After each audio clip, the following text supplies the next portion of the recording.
Histoire d'éveil spirituel et d'élévation de conscience, Curiologie, c'est le podcast des connectés qui cherchent des réponses au-delà du réel. Décroche ta ceinture et prépare-toi à voyager avec notre invité de la semaine.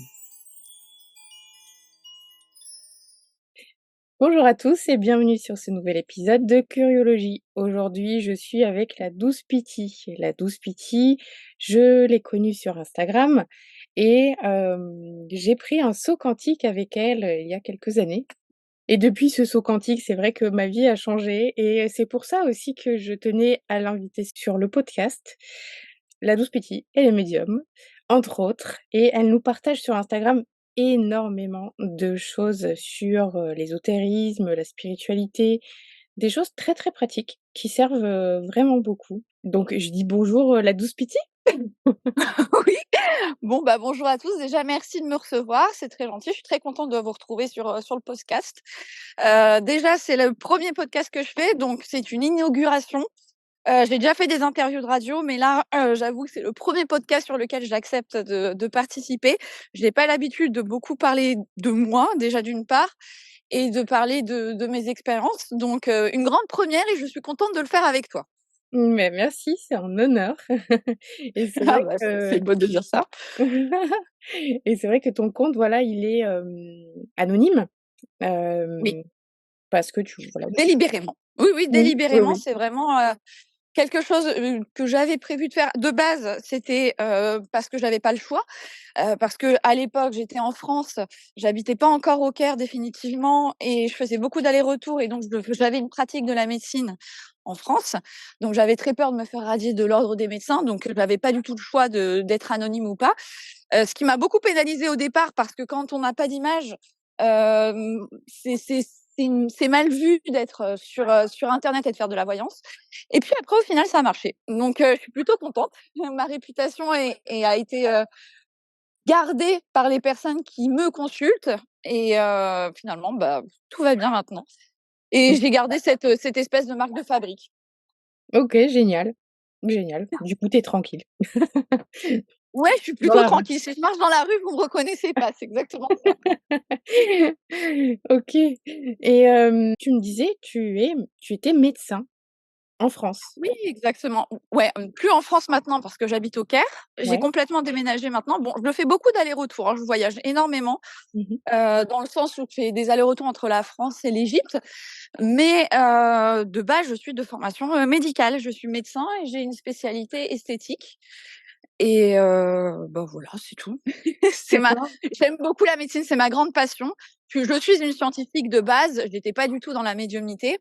Dans le Parce que je voulais pas pratiquer la médiumnité, c'est un peu un côté de moi que je refusais, que je trouvais pas pragmatique, ni très logique, ni très scientifique et un jour, je me suis dit: «Bon, tu vas pas combattre ça pour toujours» et puis, j'ai testé et j'ai vu que ça marchait, que je pouvais aider les autres avec ça et j'ai D'ac décidé d'avoir une double casquette. OK, génial et du coup, c'est arrivé, comment la spiritualité, dans ta vie? Alors, je suis née avec. On va dire que j'ai été formée par l'univers depuis ma naissance. Je Ouais. suis née avec mes capacités qui étaient, avec la même intensité que j'ai actuellement. Sauf que je n'y faisais pas tellement attention et que ma réalité et c'est souvent ça que j'explique sur mon compte quand je parle de l'univers. Je suis désolée parce qu'en même temps, je suis en train de marcher, donc on entend des chiens.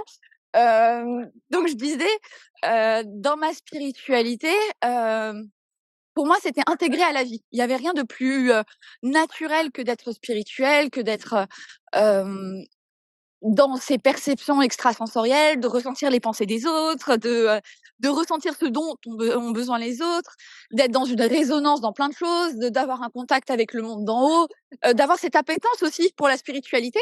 Parce qu'il faut pas oublier que si on est formé par l'univers et qu'on est, dans ce monde, spirituel et supérieur, dans le sens pas supérieur, il y a un inférieur et moins bien, dans le sens, dans les chakras, beaucoup plus, en haut que ceux de l'ancrage et de la vie de tous les jours et de la survie ou de la compréhension et du mental, on a une appétence naturelle pour la spiritualité et pour tout ce qui est de la compréhension de l'être humain, de sa pensée, de sa psyché et de la religion et de ce genre de choses. Donc c'est vrai que c'était quelque chose qui a été très important pour moi dès le départ.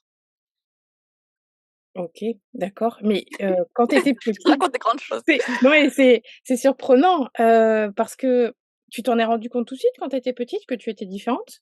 Non, c'est-à-dire que comment on se rend compte de la différence? Quand on commence à prendre conscience de l'altérité de l'altérité de la pensée des autres personnes. C'est-à-dire que quand je suis arrivée, quand j'étais petite à l'école, pour moi, ma perception de la réalité était la perception de tout le monde.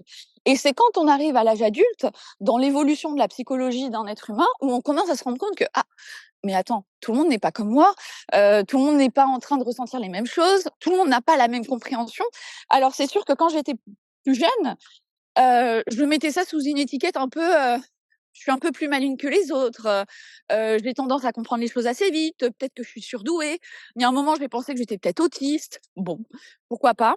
Et puis au fil du temps, j'ai compris que c'était pas de l'intelligence, mais c'était juste que j'avais un canal de perception heu, différent des autres et probablement qui m'aidait énormément dans la vie de tous les jours et qui me permettait forcément de ressentir ce que les autres ne pouvaient pas ressentir.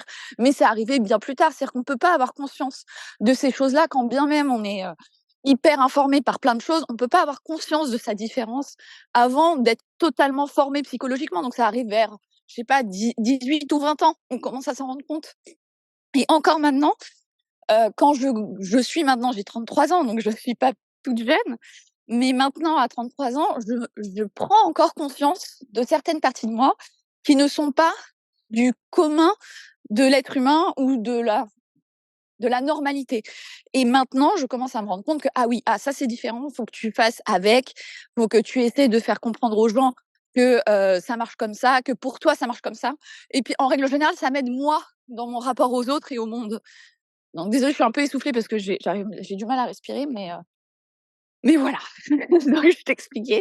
Donc ça te permet de savoir, c'est-à-dire que je commence à en prendre conscience que je suis capable de voir des choses un peu étranges et les gens ont conscience. C'est-à-dire que ce qu'il y a de merveilleux dans l'être humain, c'est que, les gens sentent les choses et n'en ont pas conscience de les sentir. Alors moi aussi je suis comme ça, mais encore mieux quand ça vient de la part des autres, c'est que les gens sentent qu'on est différent, les gens sentent qu'on a quelque chose avec le spirituel, même quand c'est des gens qui n'ont aucun, point d'ancrage ou aucune attache avec le spirituel, ils sentent qu'il y a quelque chose. Et c'est super drôle parce que quand maintenant, j'ai des amis du lycée, donc au lycée, j'y pensais pas trop. Quand j'ai des gens du lycée qui me connaissaient, comme ça à l'école et à qui ils entendent que j'ai maintenant une page, de médiumnité, que je fais ce genre de choses, personne n'est étonné. Et tout le monde dit: «Ah ouais, ah de toute façon on s'en doutait. Ah ouais, d'accord». C'est rigolo et moi je m'étonne, alors que pour les gens ça paraît totalement normal. Donc comme quoi les gens le sentent. OK. Oui, bah, tu devais être un peu bizarre par rapport à tout le monde. Moi, j'en avais pas l'impression. Ah Donc ouais? encore une fois, pour te dire à quel point quand on n'est pas conscient, on se rend pas compte. Mais je suppose, oui, que je devais être un peu différente, Mmh. mais sans l'être. C'est-à-dire que j'étais intégrée à l'école, j'étais pas l'enfant, qu'on voit dans les séries télé, dans le coin de la classe, qui veut pas se mêler aux autres. J'étais pas vraiment comme ça, mais c'est vrai que j'étais différente. OK, c'était exactement ma question. Voilà, c'est ça. Non, j'étais pas l'enfant différente, qui entend des voix au fin fond de la classe, j'étais plutôt bonne élève. Je m'entendais avec plutôt tout le monde. Par contre, j'ai toujours eu beaucoup de mal. Et ça, c'était ma particularité que j'ai comprise, pareil, assez récemment. J'avais beaucoup de mal avec le fait d'aller à l'école. Je ne supportais pas ça et je supportais pas les récrés. Et contrairement aux autres enfants, Mmh je mh. ne supportais pas les pauses, les récrés, du coup, je restais dans la classe et c'était ça mon côté un peu enfant bizarre, c'est que j'avais des amis, beaucoup d'amis, mais au moment où les gens avaient des pauses ou avaient des moments pour se retrouver, moi, je restais dans la salle de classe à lire des livres et je me rends compte que j'étais extrêmement envahie par les énergies des autres et c'était mon moyen pour moi de me préserver. Et ça, je le comprenais pas avant récemment et j'étais là: «Mais c'est pas normal quand même, j'ai jamais aimé aller à l'école» et c'est vrai que j'y allais très, très peu et les seuls moments où j'aimais aller à l'école, c'était pendant les examens. Ah ouais, Parce ça que fait les peur gens quand étaient même au début. c'est ça, mais parce que les gens étaient tellement concentrés sur leurs copies et sur leur travail que du coup, il y avait moins de brouhaha mental et que moi, je captais en fait inconsciemment Oh là là, ça devait et être ça fatigant, j'avoue. c'est ça et c'est pour ça que j'allais pas à l'école. C'est-à-dire que j'ai passé mon bac quasiment à la maison. j'ai de la chance, j'avais des parents un peu conciliants et j'ai passé mon bac quasiment à la maison. Enfin, j'allais pas beaucoup en cours, je séchais énormément, alors que j'avais pas de raison de sécher, j'avais pas particulièrement de soucis, mais c'est parce que je ne supportais pas, en fait, l'école et je me rappelle même quand j'étais en maternelle, je disais à ma mère: «Viens me chercher». Quand j'étais en élémentaire, je détestais les récrés. Je n'ai jamais aimé, en fait, les moments de rassemblement où il Mmh. y a pas un but commun qui me permet de pas avoir, ouais, du bruit de fond mental. Ouais, je comprends. Mmh. Donc Et puis voilà, ça te donc faisait ta c'était pause, très tu spécial. déchargeais, quoi. OK, C'est ça, je devais décharger, mais je pense que j'ai toujours détesté l'école et c'était très compliqué pour moi d'y aller. OK. Et donc après tu es devenu médecin. Tu as quand même pris conscience de ton côté guérisseur, ça faisait Oui, partie de bah, toi? Mmh. je vais te dire un truc pareil, c'est-à-dire que depuis que je suis petite, j'ai pareil mes capacités, donc j'ai mes capacités de voir le futur, de Mmh. savoir certaines choses et pareil chez moi, c'est tellement naturel et inconscient que je savais d'avance que ce qui allait se passer dans ma vie et que je le disais d'avance. C'est-à-dire que je sais que je vais être médecin depuis que je suis petite. C'est-à-dire que depuis que je suis petite, je dis: «Je vais être médecin».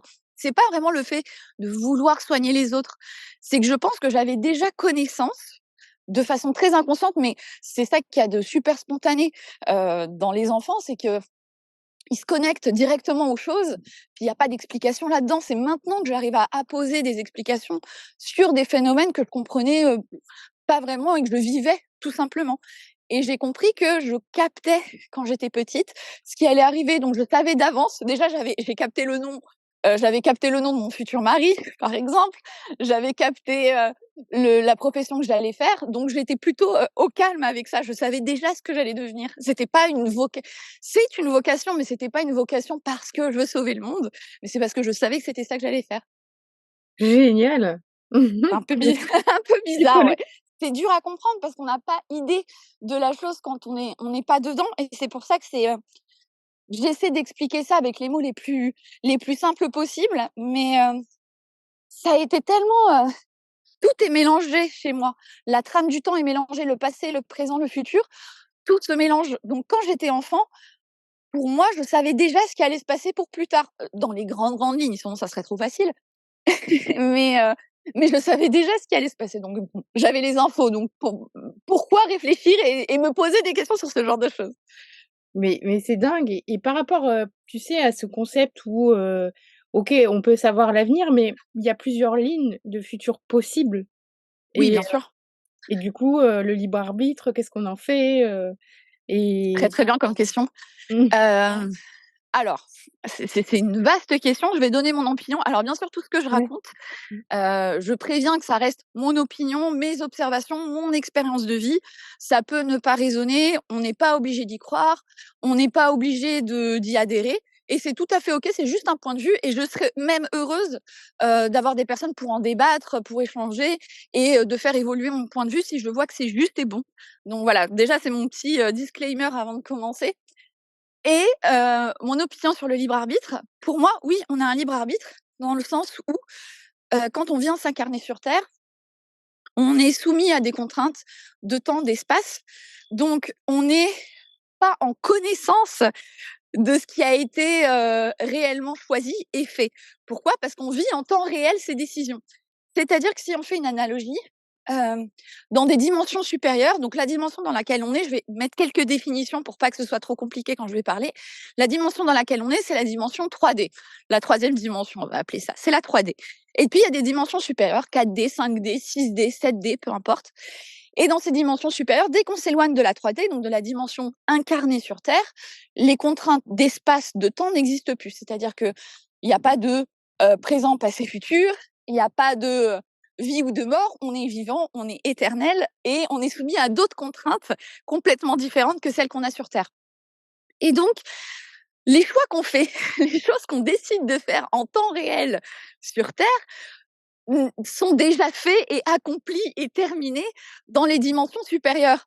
Donc, on les choisit sans les choisir, dans le sens où nous, sur Terre, on les vit en temps réel et on les choisit en temps réel avec notre conscience très limitée. Mais dans une dimension bien supérieure, on sait déjà qu'est-ce qu'on va faire parce qu'il n'y a pas cette contrainte de temps. Donc, on vit l'expérience et on la voit vivre en temps réel. Si on veut une analogie, et c'est pour ça que beaucoup de gens disent on vit dans une simulation, c'est comme un jeu de Sims. Si on met une liste de tâches aux Sims, donc je sais pas, 10 trucs à faire, il va aux toilettes, puis après il mange, et puis après il prend une douche, et puis après il fait ci, il fait ça. Lui, il vit en temps réel ses actions. Il n'a pas conscience de ce qu'il va faire dans la trame de temps. Et il les vit réellement. C'est-à-dire qu'il va vraiment prendre une douche, il va vraiment prendre la décision de faire ci, de faire ça. Mais sauf que les décisions qui ont été prises depuis bien longtemps sur l'échelle de l'univers. Est-ce que c'est clair? Je sais pas Ouais, si ouais. c'est très clair. Ouais, ouais, c'est clair, c'est clair. C'est vrai que ça éclaire, beaucoup, ce qu'on peut entendre, au niveau du quantique et tout ça. C'est chouette. C'est ça, c'est-à-dire qu'au niveau quantique, les choses sont déjà dans notre champ vibratoire. C'est-à-dire que quand on dit qu'on est en train de manifester et qu'on est créateur, oui, on l'est. On est juste en train, en fait, de recycler des énergies. On ne crée pas de nouveau, c'est-à-dire on ne crée pas de zéro des énergies. Ça n'existe pas. Par contre, on est en train de mettre dans notre champ vibratoire de manifestation, c'est-à-dire qu'on est en train de prendre des ondes qui sont pas encore sur le monde physique et de les incarner dans des cellules et de les mettre en place dans un monde physique. Et pour les mettre en place dans un monde physique, il faut les faire descendre dans des plans vibratoires. Et pour les faire descendre, il faut donner matière, énergie, temps. Donc, c'est des contraintes qui sont extrêmement difficiles parce qu'il faut que ça s'incarne. Donc, le temps que ça s'incarne, il y a des contraintes de temps, il y a des contraintes de plein de choses qui viennent. Et puis, parfois, ça se contrecarre parce qu'il y a d'autres individus. Donc, c'est ça qui fait que le champ de manifestation peut prendre du temps. Par contre, dans l'échelle de l'univers, c'est déjà là. Et Mmh. c'est ça la manifestation. C'est juste prendre la canne à pêche et un peu te faire tourner le moulinet. Mais en soi, on n'est pas en train de créer une situation. On est en train juste de l'attirer à soi. Et c'est ça que c'est la loi plus de l'attraction que de la manifestation en soi. Waouh! Merci pour cet enseignement. Je Ça résonne vraiment bien que C'est ça rigolo, aide mais à parce que comprendre. ça, déjà, ça déculpabilise. C'est-à-dire que à la fois, on a plein de chance. Déjà, notre incarnation, c'est une petite goutte dans l'univers de ce qu'on va vivre, dans notre univers vibratoire de notre âme, déjà. Donc, on déculpabilise qu'on n'est pas capable de faire dans cette incarnation, on le fera dans une autre, ou on l'a déjà Mmh. fait dans une autre, et c'est totalement OK. Et après, les choses viendront. Et c'est OK si elles ne viennent pas, parce qu'elles viendront sous une autre forme et peut-être à un autre moment.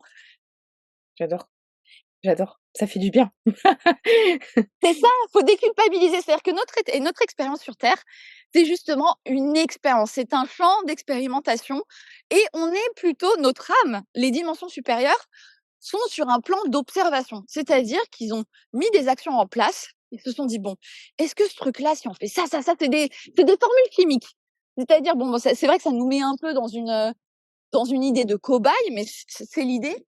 C'est ils testent des possibilités en se disant: «Est-ce que si on fait ça, ça, ça va donner un bon résultat». Ils sont en train d'apprendre à leur niveau à eux, comme nous, on est en train d'apprendre sur notre niveau à nous. Nous, on apprend sur notre expérience sur terre, dans le monde physique, dans la boue, et eux, ils sont en train d'apprendre aussi à leur niveau, bien supérieur, à comment gérer des âmes qui ont du karma à gérer, des choses à gérer sur un monde d'expérience et d'interaction. C'est des réactions chimiques, si tu veux.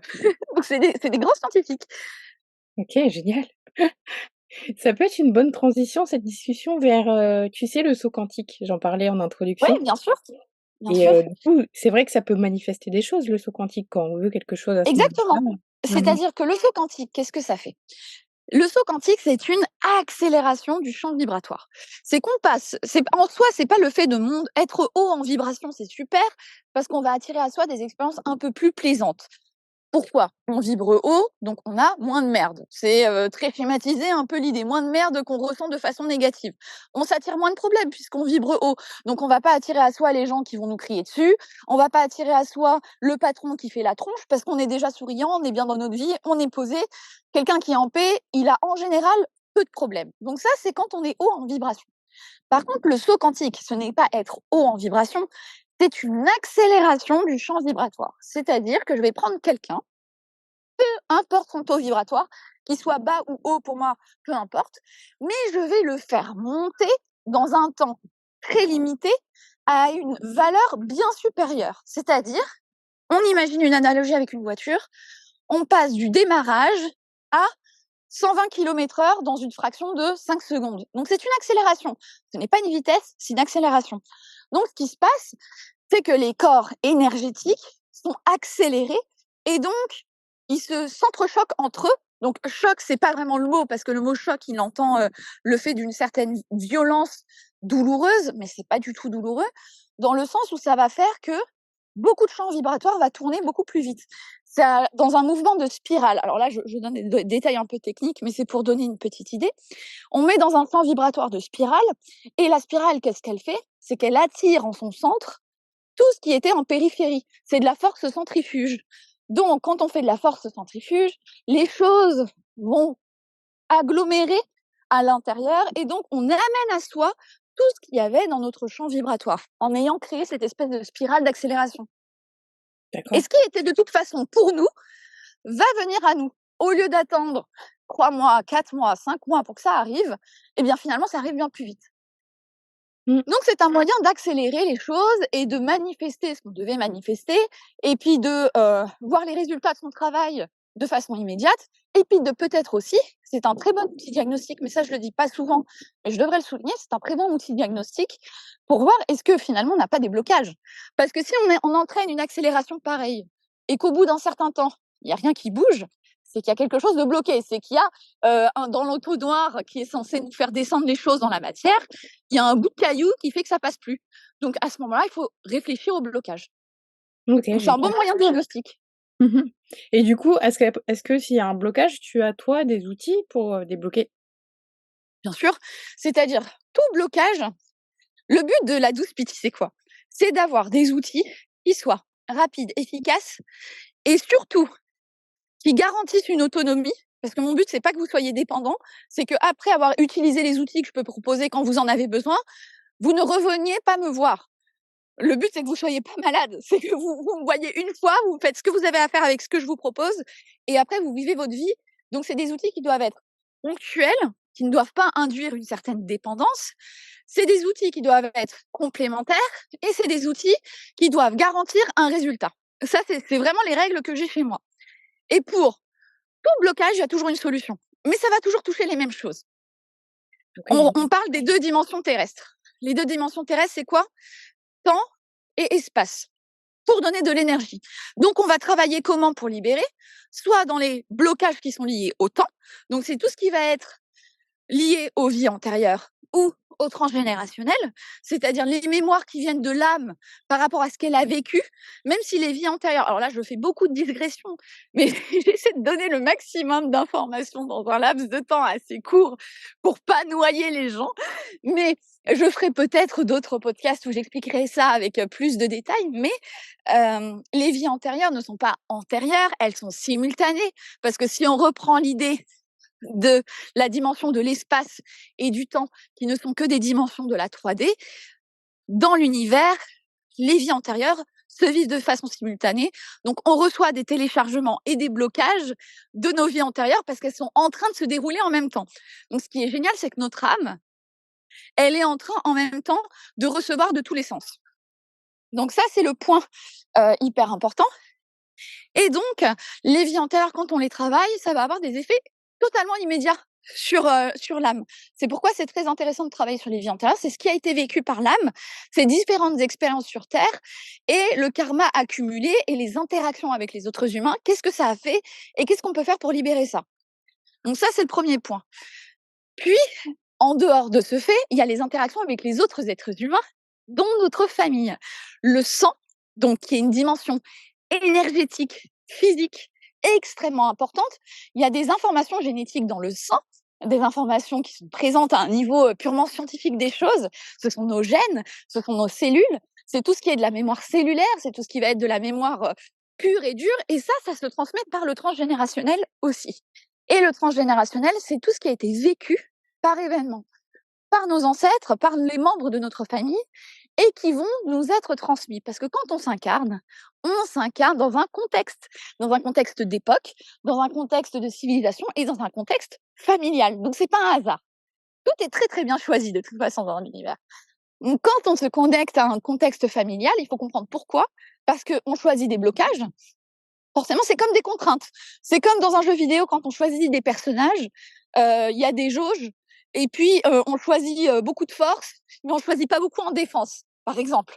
Et on se dit: «C'est pas grave, je travaillerai la défense plus tard, parce que je veux avoir un style de jeu plus offensif». Alors je sais, je parle un peu comme quelqu'un qui a fait beaucoup de jeux vidéo, mais c'est très intéressant les jeux vidéo parce que ça apprend beaucoup de choses. C'est de l'inconscient collectif, les jeux vidéo. Ça nous apprend beaucoup de choses et ça nous montre qu'on sait déjà ces choses-là et qu'on le sait les appliquer, mais qu'on le comprend pas pour nous à un sens spirituel. Bref, je reprends encore une digression. Pour le transgénérationnel, on va avoir cette notion d'énergie familiale. On va devoir libérer. On a des blocages qui viennent de notre famille, on les libère, puis on a des avantages parce que notre famille ne nous apporte pas que des problèmes, il nous apporte aussi beaucoup d'opportunités et parfois des acquis. Il y a des familles, je sais pas, qui apportent la générosité, il y a des familles qui apportent le soutien, l'amour, il y a des familles qui apportent, une stabilité, le financier, des familles qui apportent plein de choses. Tout peut s'apporter. La famille apporte forcément quelque chose. Donc Des ça, c'est blessures aussi aussi. une quête. Comment? Oui, des blessures, bien sûr, ce sont les blocages. Alors Mmh. quand je dis blocage, c'est blessures, peur, angoisse, phobie, c'est tout ce qui va freiner la vie et le potentiel et la force et notre puissance, notre conscience. Tout ça, je le mets sous le nom de blocage. Mais bien sûr, ça a une portée beaucoup plus grande que ça. Génial. Ouais. Donc voilà. Donc ça, c'est le transgénérationnel. Donc ça, c'est ce que je travaille au niveau du temps et au niveau de l'espace. Tu as la conjuration, donc qui va être toutes les énergies négatives qui sont présentes dans le champ vibratoire et dans le corps énergétique, qui peuvent être le fait de plein de choses, hein, d'actes de magie, d'actes de mauvais œil, de rituels, parce que bien sûr, il y a ces forces qui existent sur notre planète, des forces énergétiques, et on est en interaction avec elles. Alors parfois de façon délibérée, parfois de façon très inconsciente, parfois les deux, et en général c'est les deux.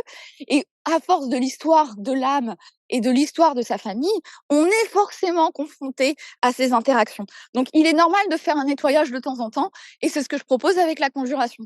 Donc, on a tout ce panel d'outils, entre autres, hein, parmi toutes les choses que je propose, qui ont la capacité de travailler ces blocages. Et évidemment, le but, c'est qu'on puisse se libérer le plus possible pour se révéler, pour réussir à apprécier cette aventure qui s'appelle la Terre. J'adore. Super. Bon, bah, je prends rendez-vous, OK? Voilà, Hem et tu aides aussi les gens à devenir médiums. Je J'ai une amie exactement. qui a pris ton Mon accompagnement accompagnement. et qui en est, vraiment satisfaite. Tu Ah peux me bah parler super. de ça? Alors, je t'en parle un petit peu. Mon accompagnement à la médiumnité, c'est quoi? Le but, c'est de réussir avec quelques activations énergétiques, parce qu'il faut pas oublier qu'il y a des activations derrière, c'est pas juste fait comme ça. Avec quelques activations énergétiques, réussir à vous ouvrir à vos capacités extrasensorielles qui sont présentes. C'est-à-dire que tout être humain a une connexion, au divin, à tout ce qui est les énergies, à tout ce qui est, de l'ordre du monde d'en haut. Par contre, on n'est pas forcément conscient et puis on n'arrive pas forcément à les utiliser et à les comprendre. Et ce qui est absolument normal. Il y a des gens pour qui c'est instinctif, il y a des gens pour qui ils vont avoir des expériences de vie qui vont faire que, ils vont savoir le faire et ils vont être formés par l'univers, encore une fois, parce qu'ils sont amenés à faire ça. Et puis il y a des gens, comme, la plupart des gens, et tant mieux et c'est très bien, qui ont pas forcément cette formation de l'univers et qui sont pas destinés à faire que ça, qui ont d'autres choses à faire et à accomplir, et pourtant qui ont les capacités, qui ont peut-être le désir et l'envie de s'y connecter, et c'est tout à fait OK et légitime, et surtout, on peut prendre du plaisir à ça.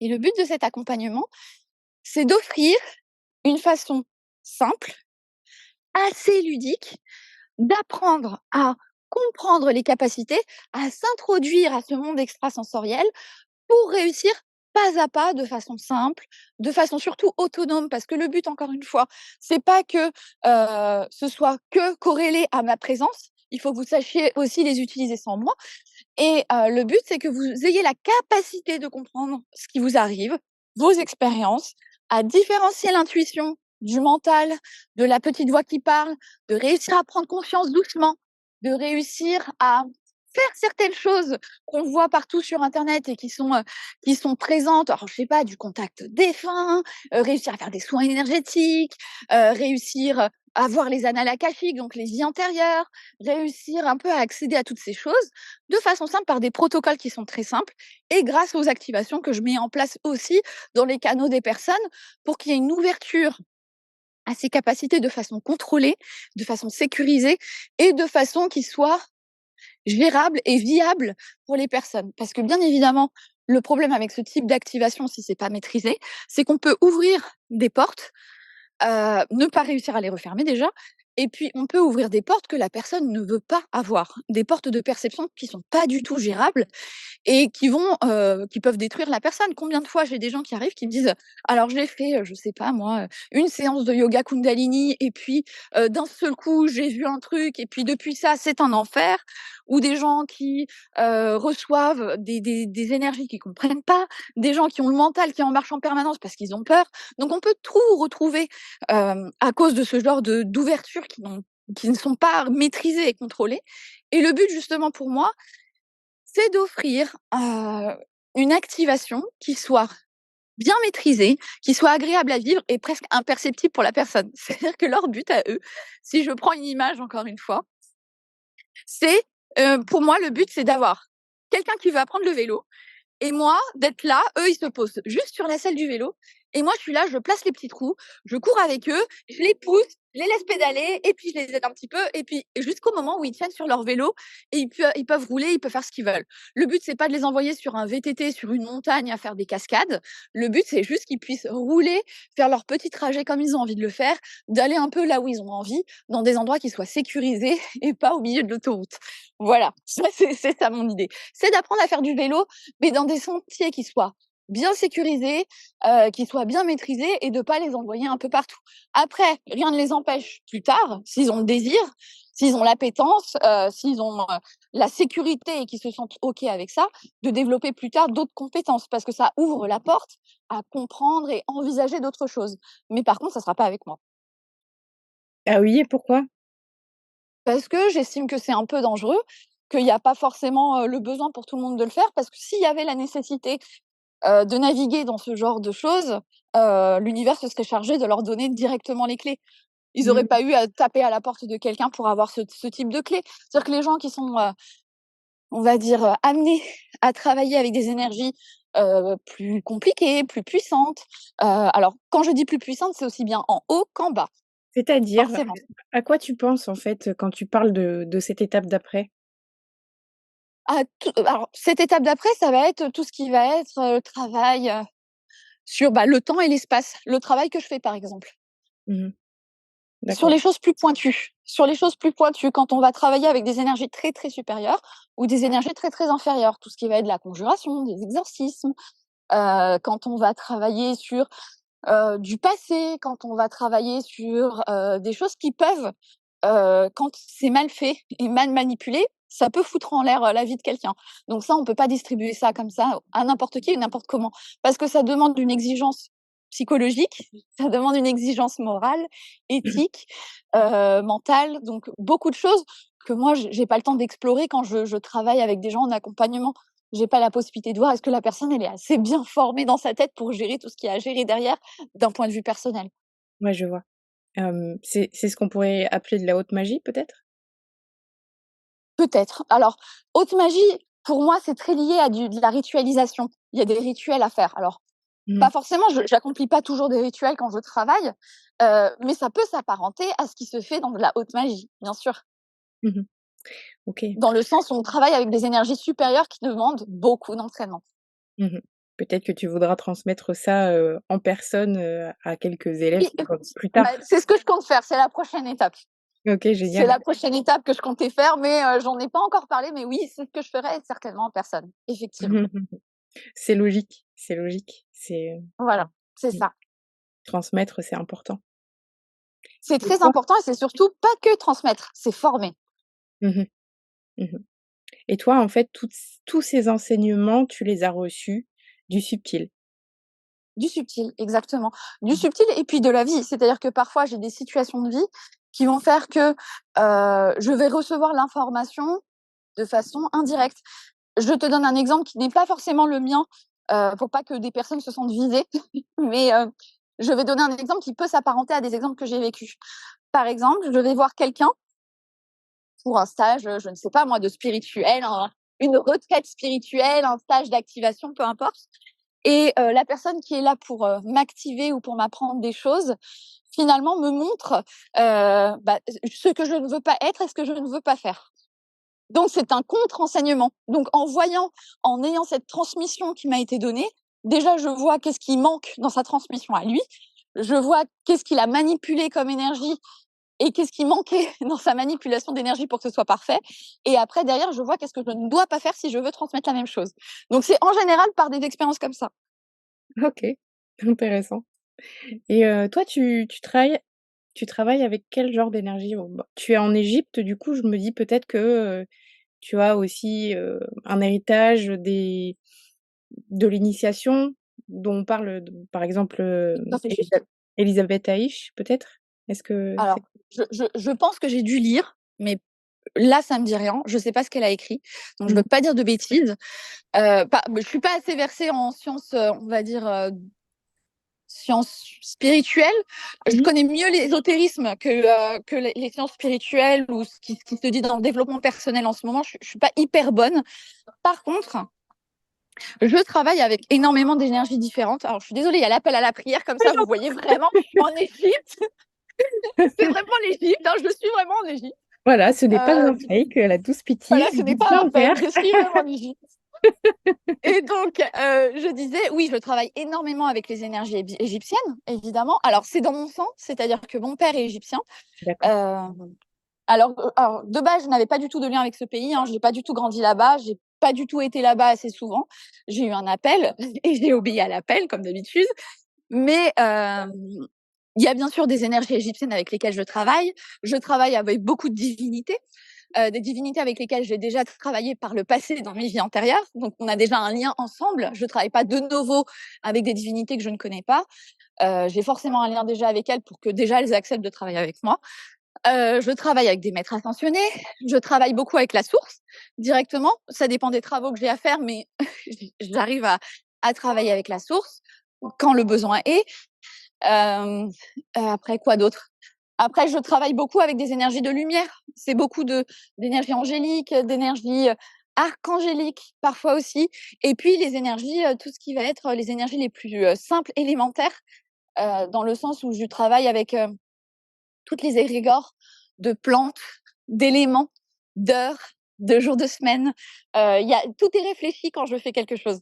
Donc il y aura toujours une heure parce que c'est important que ce soit à cette heure-là, un jour parce qu'il est important que ce soit ce jour-là, parce que ce jour a tel et tel symbolique. Donc tout est étudié quand je fais quelque chose, même si ça a l'air parfois assez peut-être pas brouillon, mais spontané déjà. C'est pas vraiment spontané, c'est réfléchi. D'accord. C'est vrai, ça me rappelle que je t'avais aussi commandé, il y a quelques années, une huile, qui sentait très, Mmh. très bon et qui était, pour une Ah blessure bah en c'est gentil. particulier avec, ouais et ça sentait, je sais pas, un peu la C'est rose. ça, ce sont mes huiles consacrées. Alors, mes huiles consacrées, c'est hyper important pour moi. Donc, je suis très contente que tu en parles, merci. Parce que je les fabrique avec amour, parce que les huiles essentielles que j'utilise, c'est des huiles essentielles qui viennent d'Égypte, essentiellement, donc qui font marcher l'économie du pays, qui est déjà un peu en galère, donc je suis contente de pouvoir le faire. Les fleurs qui sont utilisées, ce sont les fleurs de mon jardin que je consacre moi-même, c'est-à-dire depuis, le moment où je les plante, au moment où je les arrose, jusqu'au moment de la récolte, jusqu'au moment où je les sèche et que je les ramène dans ma petite valise. Il y a toujours des intentions qui sont dedans, donc c'est chargé et c'est fait vraiment pour apporter ce côté magique à la pratique, pour que ce soit pas que spirituel, mais que ce soit aussi dans les gestes, dans la parole, parce que j'aime bien travailler sur tous les plans de l'être humain. C'est-à-dire que travailler sur le corps mental, le corps émotionnel et le corps physique. Et on passe par le corps physique et parfois, c'est des très bons raccourcis. C'est-à-dire qu'on peut libérer des blocages qui seraient émotionnels ou mentaux. Un blocage mental peut s'éliminer simplement en passant par le corps physique. C'est l'idée un peu de la kinésiologie, c'est l'idée de parfois de certains, je sais pas, des massages, de certaines pratiques aussi, comme le yoga, de passer par le corps pour libérer. Et ça marche.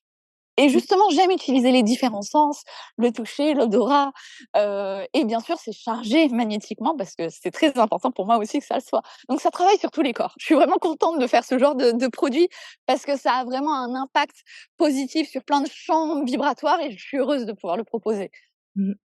Et tu fais aussi des papyrus? Exactement. Ouais, non, mais en fait, tu as bien étudié parce que Ah non, c'est mais ça fait incroyable. très longtemps que je te suis et puis comme je te dis, bah, j'ai Waouh! aussi, pris tes soins, j'ai pris le saut quantique, Je j'ai suis pris épatée, je suis les vraiment petites contente. huiles, tout ça donc je pense que ça, ça a aidé aussi, tu vois, à m'amener là, le saut quantique. Ça a été le début d'un process donc tu es un peu pour quelque chose dans ce podcast qui m'a Waouh! vraiment, fait développer, ma passion, on va dire, hein, pour la spiritualité et ma connexion et mon travail sur moi-même, en fait. C'est ça qui a commencé à ce moment-là. Mmh. Ouais, je suis vraiment contente. Et bah, écoute, ça, tu vois, j'adore entendre ce genre de choses. Ça me fait vraiment plaisir. Tu vois, j'ai le smile, ça s'entend quand je parle. Oui. Ça me fait vraiment plaisir parce que ça veut dire que j'ai ouvert des portes et que ça a libéré chez toi des trucs géniaux. C'est ce pourquoi je veux faire la douce pitié parce que ça ouvre des portes et que ça vous connecte à votre propre potentiel. Tu vois, c'est des bêtises que je propose. C'est quoi?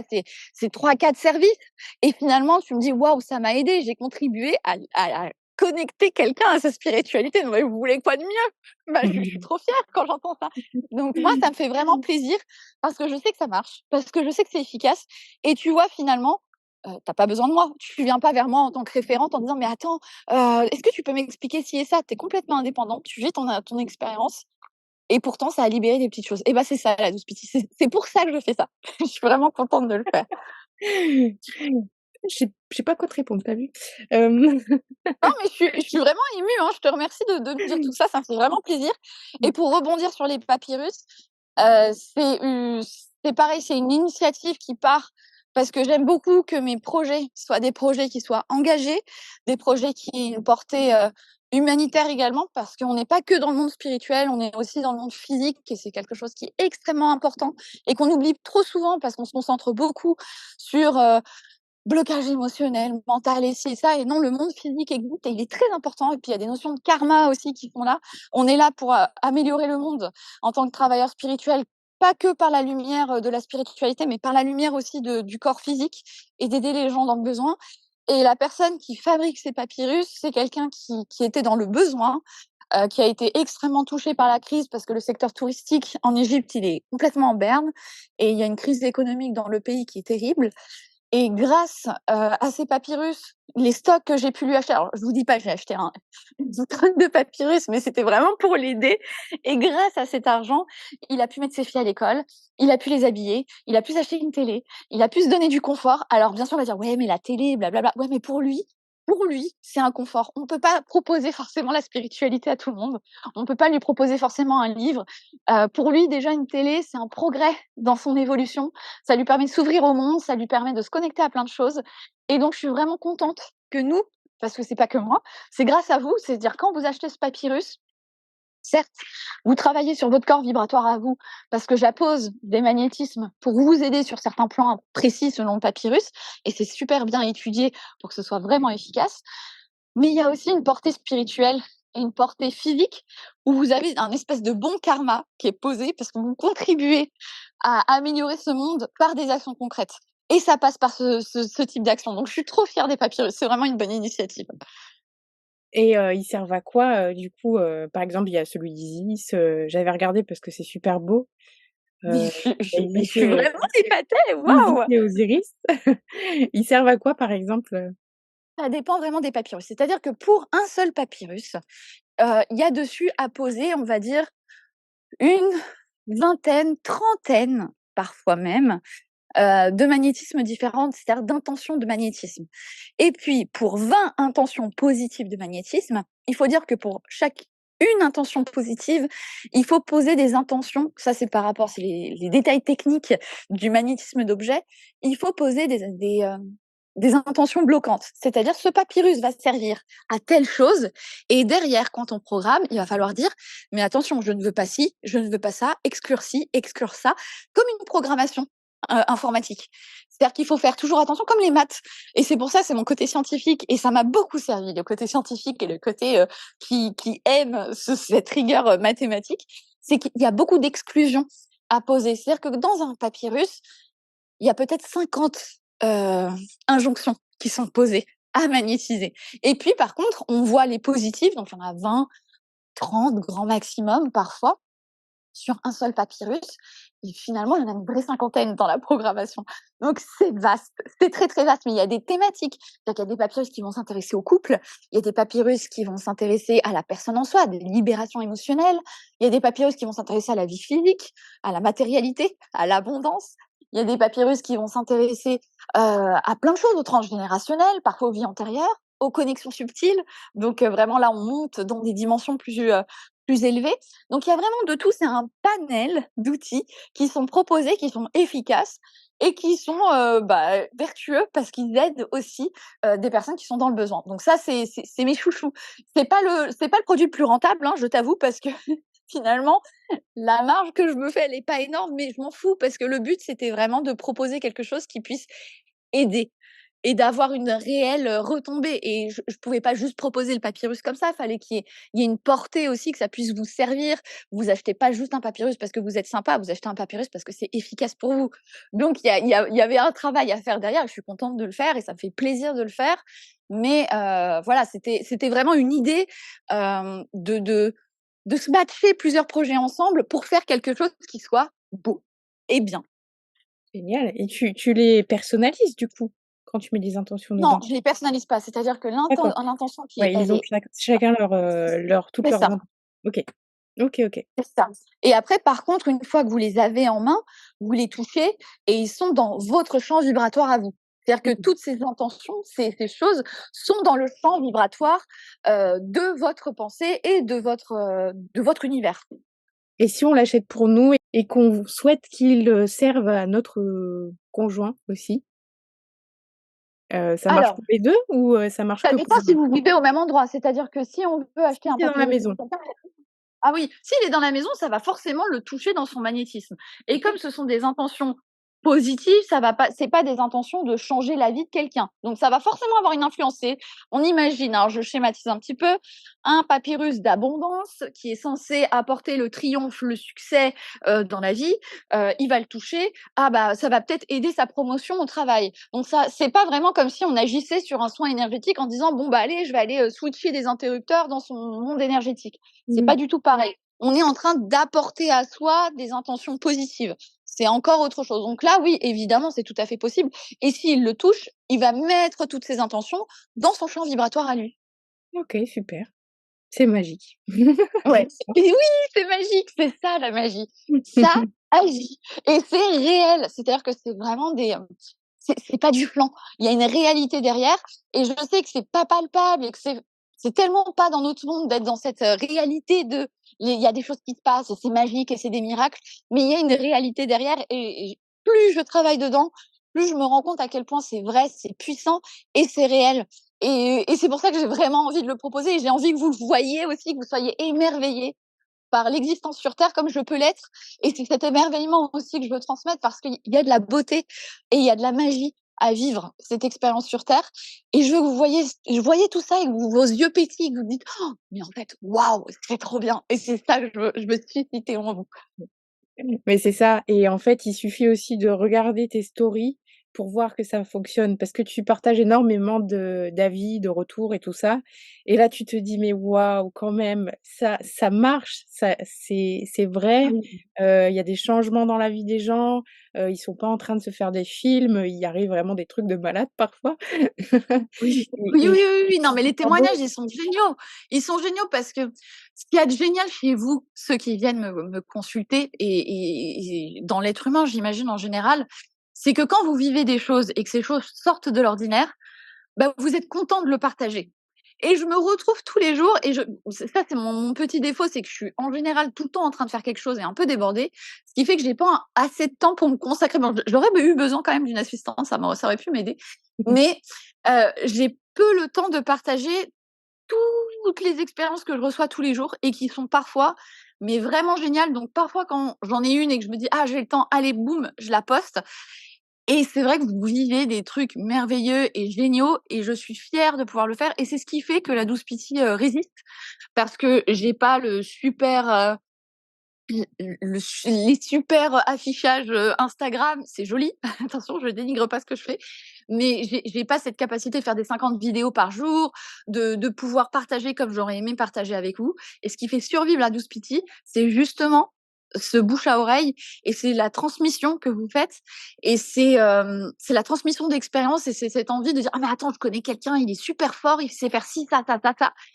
et c'est comme ça que je me retrouve avec plein de personnes qui testent mes prestations, mais parce que justement, vous parlez entre vous. Et ça, c'est génial. Et ça, je suis vraiment contente aussi de pouvoir vivre ça et voir vos expériences. C'est génial. C'est super beau. Pour terminer, peut-être que tu peux nous donner quelques conseils pour cheminer dans sa spiritualité? Oui, bien sûr. Très belle question en plus pour finir. Déjà, pour moi, c'est d'apprécier, de s'amuser, de pas se prendre trop au sérieux et d'imaginer que, il y a quelque chose d'important qu'on doit absolument accomplir, de pas se mettre la pression. On est dans un espèce de jeu, dans une espèce d'aventure.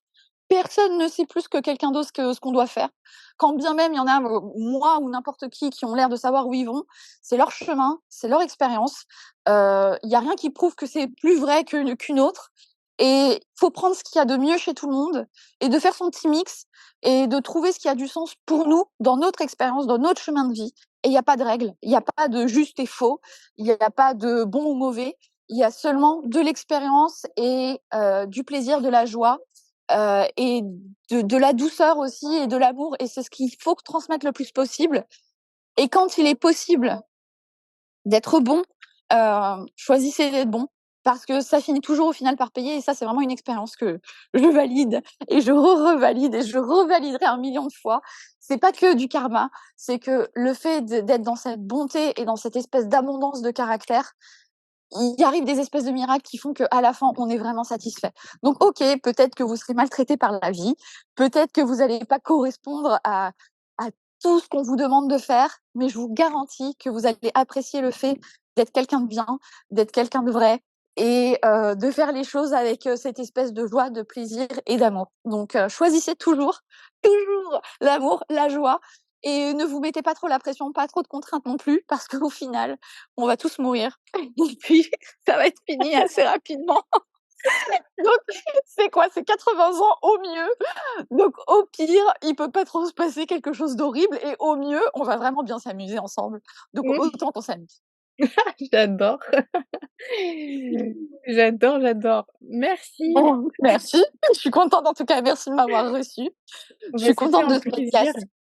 C'était vraiment un plaisir. J'espère que vous avez adoré comme nous. Bah oui, non mais j'ai adoré l'expérience et je vous fais tous de gros, gros bisous d'amour. Je suis très contente d'avoir fait partager ce moment avec vous, d'avoir partagé ce moment avec toi et je suis sûre qu'on se reverra très vite. Bah oui, je n'en doute pas. Je vous dis à très vite pour un nouvel épisode de Curiologie. Bye bye! Tu as vécu un éveil spirituel et tu as envie de le partager? Contacte-moi via le compte Instagram de Curiologie. Si tu trouves que le podcast est utile, soutiens-le en laissant un commentaire. Tu peux aussi le partager à toutes tes amies connectées. À très vite pour un nouvel épisode de Curiologie.